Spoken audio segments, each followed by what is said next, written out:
disfavoring Muslims if you twist your brain and make you, even though the law doesn't do that, if you come up with a notion that maybe the law indirectly somehow can be said to disfavor Muslims, then it's an Establishment Clause violation.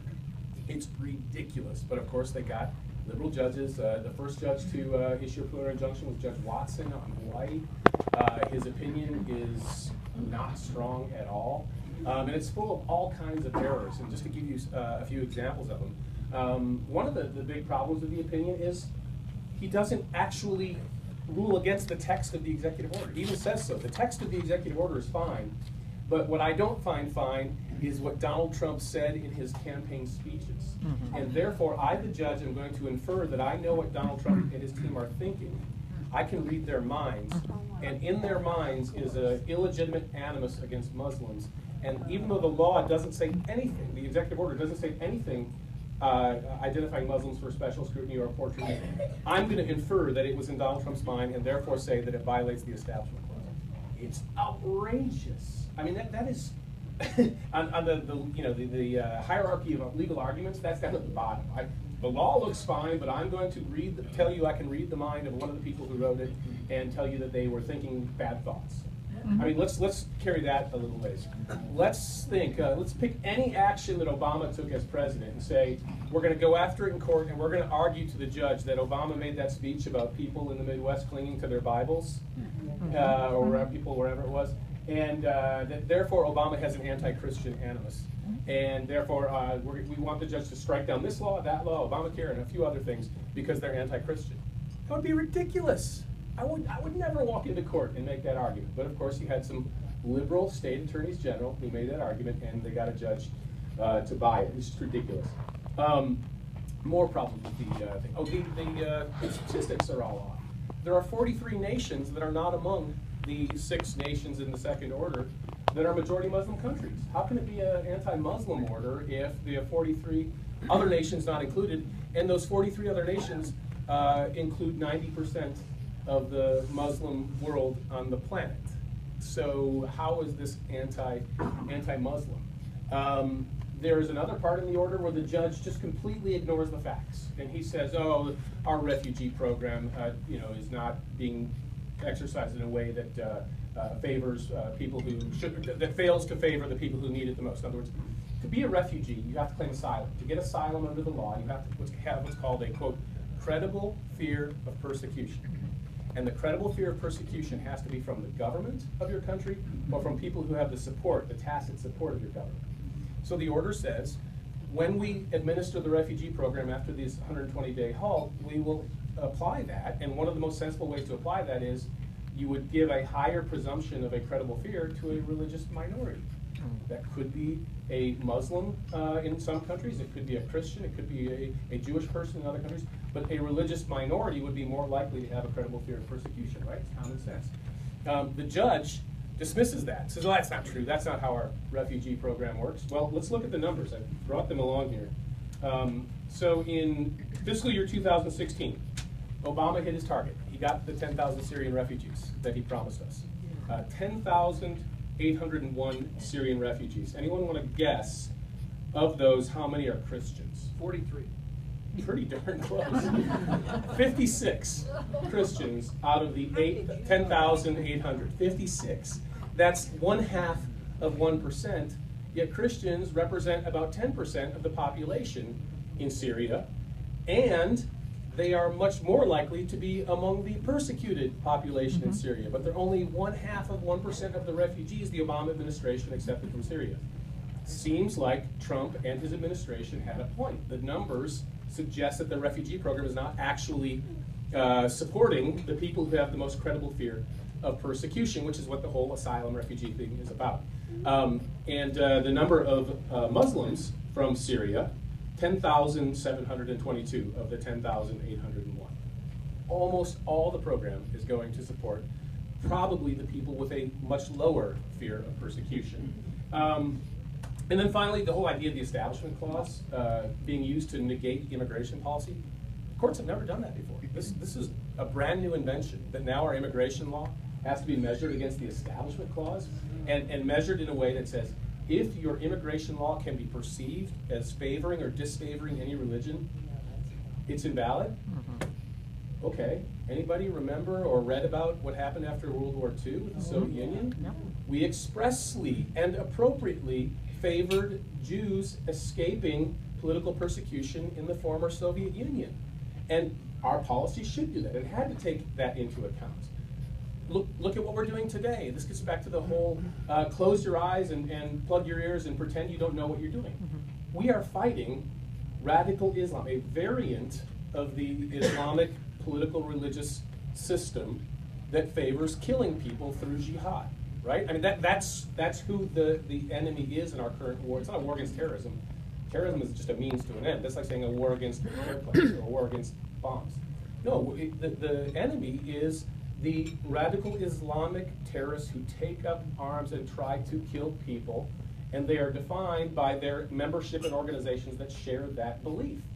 To say that an immigration policy that tries to exclude people who believe in those things and are trying to kill us because of those beliefs, that we can't do that anymore, and we have to pretend that there's absolutely no element of any religion at all in identifying the people who pose the threat, is just ridiculous. It's an artificial separation that has never been part of the way courts view our immigration policy.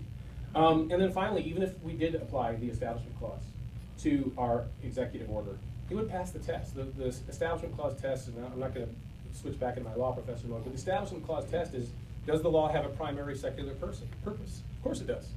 Safety. End of debate. Done. But that's not the way it works in front of a liberal judge. So one other thing I want to talk about on immigration is the refugees, and I mentioned that earlier. The refugee program has been an avenue for terrorists for many, many decades. Indeed, if you are a terrorist trying to perpetrate an attack in the United States, you want refugee status. Since the first World Trade Center bombing in 1993, there have been 23 major league terrorists who have used refugee status to get into the United States. And the reason you want refugee status is you get a green card. It's permanent. It's not temporary. So you can go outside of the country, get terrorist training, waltz right back into the United States. You can go anywhere you want in the world. No one's going to give you a second look because you've got a green card. That's the next best thing to U.S. citizenship. So, for example, two of those 23 are the Tsarnaev brothers, Tamerlan and Dzhokhar Tsarnaev, the Boston Marathon bombers, Chechen terrorists whose beliefs are based in radical jihadi Islam. And the older brother, the one who got killed, is Tamerlan. He traveled overseas to get terrorist training that he used at the Boston Marathon bombing. The World Trade Center attacks of 1993 themselves. The two ringleaders of the attack, have you ever heard of the Blind Sheikh? Blind Sheikh Omar Abdel Rahman, he recently died in prison. He came in as a refugee from Egypt.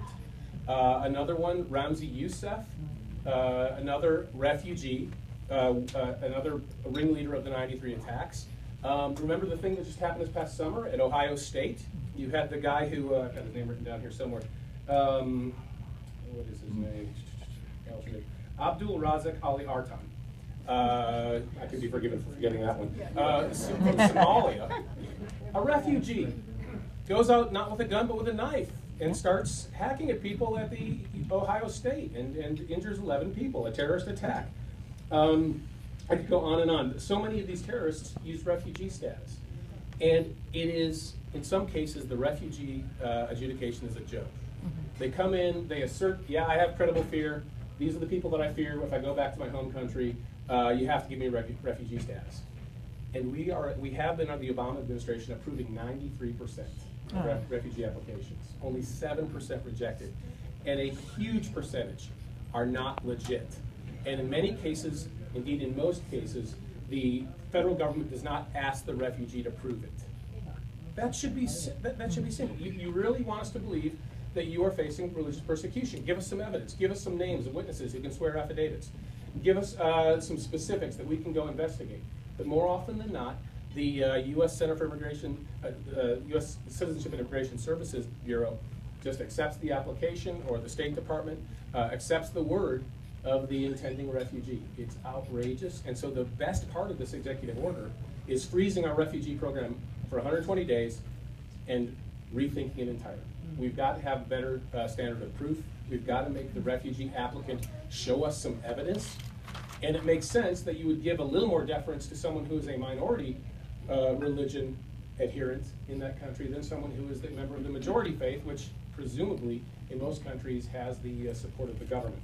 It has, at the State of the Union address, has people who are victims of illegal immigrant committed crimes, many of them in sanctuary cities. So you know that the Trump administration is moving very swiftly to try to deny federal funds to these sanctuary cities. But did you know that some states, like Kansas, are considering legislation to deny state funding to sanctuary jurisdictions? In Kansas, we don't have any sanctuary cities, although the Lawrence City Council just considered that. But we do have sanctuary counties, and sanctuary counties are counties that refuse to comply with an ICE request to hand over a criminal that's in your jail.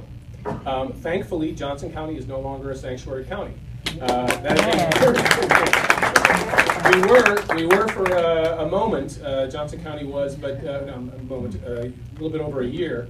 But the new sheriff, when he came in, Sheriff Hayden, repealed that policy and now fully cooperates with every ICE request. And I spoke to him and explained this to him. But we still have 5 sanctuary counties in Kansas: Shawnee, Sedgwick, Harvey, Finney. I'm forgetting there's one other in the Wichita area. So anyway, we should pass this bill. Should be easy, right? It's Senate Bill $424 million net every year. That's from the Federation of American Immigration Reform. So that's if you take into account the taxes that illegal aliens pay, we're still doling out, mostly in K-12 education, $424 million net in services to illegal aliens. We solve our illegal immigration problem. We solve our deficit problem in Kansas. But you know, for me to say that, Kobach's out there being a racist. No, this is just common sense. It's dollars and cents, and it makes total sense for the state of Kansas to do this. So, I would suggest that when anyone tells you, "Well, we need a tax hike, we're going to have one tax hike or another," no, we don't. We need to cut spending, and we should have done it a long time ago. It's not too late to cut spending, even in this fiscal year now. But the notion that Kansas has to have a tax hike, that we've run out of options, is simply false. It's not rocket science. All it takes is a little bit of political will. So.